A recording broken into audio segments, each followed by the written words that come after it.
Assalamualaikum adik-adik, jumpa lagi di channel Kimi, kisah-kisah Islami. Jangan lupa subscribe channel Kimi ya. Kisah kali ini berjudul Abu Nawas memenjarakan angin.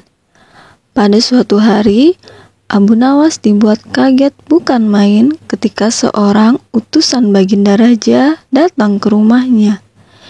Ia harus menghadap Baginda secepatnya. Entah permainan apa lagi yang harus dihadapi oleh Abu Nawas. Setelah tiba di istana, Baginda Raja menyambut Abu Nawas dengan sebuah senyuman.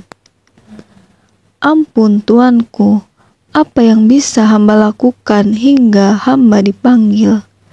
tanya Abu Nawas.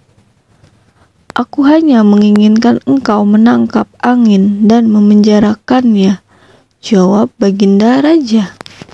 Abu Nawas pun hanya terdiam. Tak ada sepatah kata pun keluar dari mulutnya. Ia tidak memikirkan bagaimana cara menangkap angin nanti. Tetapi ia bingung bagaimana cara membuktikan bahwa yang ditangkap itu memang benar-benar angin. Karena angin tidak bisa dilihat. Tidak ada benda yang lebih aneh dari angin. Tidak seperti halnya air, walaupun tidak berwarna, tetapi masih bisa dilihat. Sedangkan angin tidak. Namun, Abu Nawas tidak terlalu bersedih, karena berpikir sudah merupakan bagian dari hidupnya, bahkan sudah merupakan suatu kebutuhan. Ia yakin bahwa dengan berpikir akan menemukan jalan keluar dari kesulitan yang ia hadapi. Dengan berpikir pula, ia yakin bisa menyumbangkan sesuatu kepada orang lain yang membutuhkan, terutama orang-orang miskin. Ya, Abu Nawas memang kerap mendapatkan sepundi penuh uang emas hadiah dari Baginda Raja atas kecerdikannya. Tetapi, sudah 2 hari ini Abu Nawas belum juga mendapat akal untuk menangkap angin, apalagi memenjarakannya.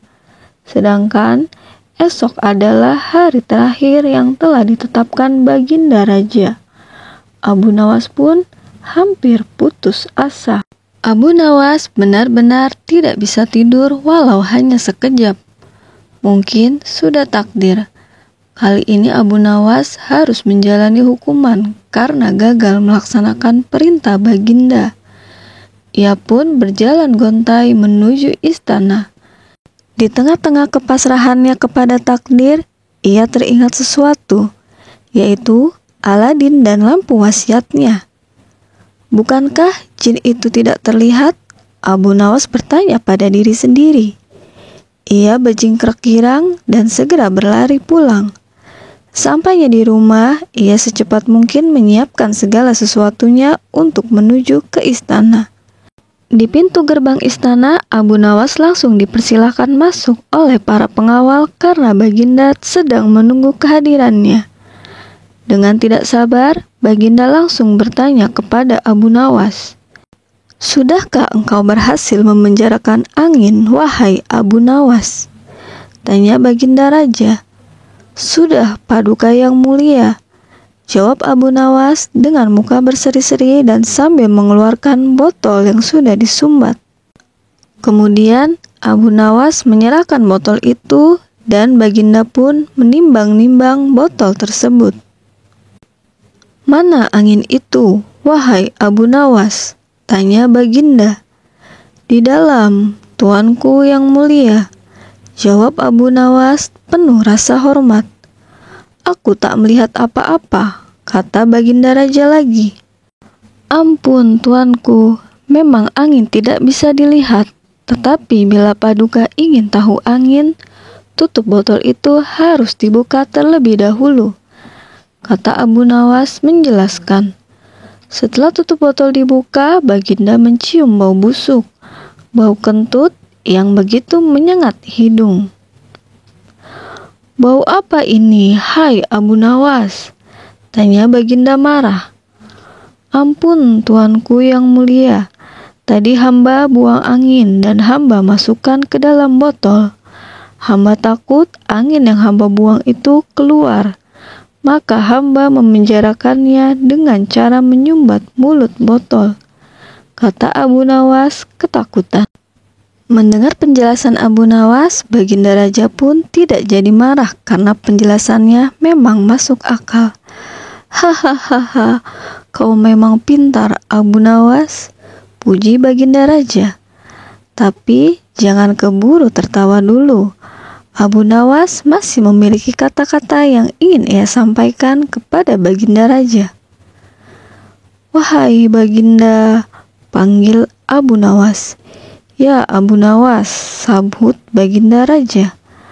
"Hamba sebenarnya cukup pusing memikirkan cara melaksanakan tugas memenjarakan angin itu," keluh Abu Nawas. "Lalu apa maksudmu, Abu Nawas?" "Hamba minta ganti rugi."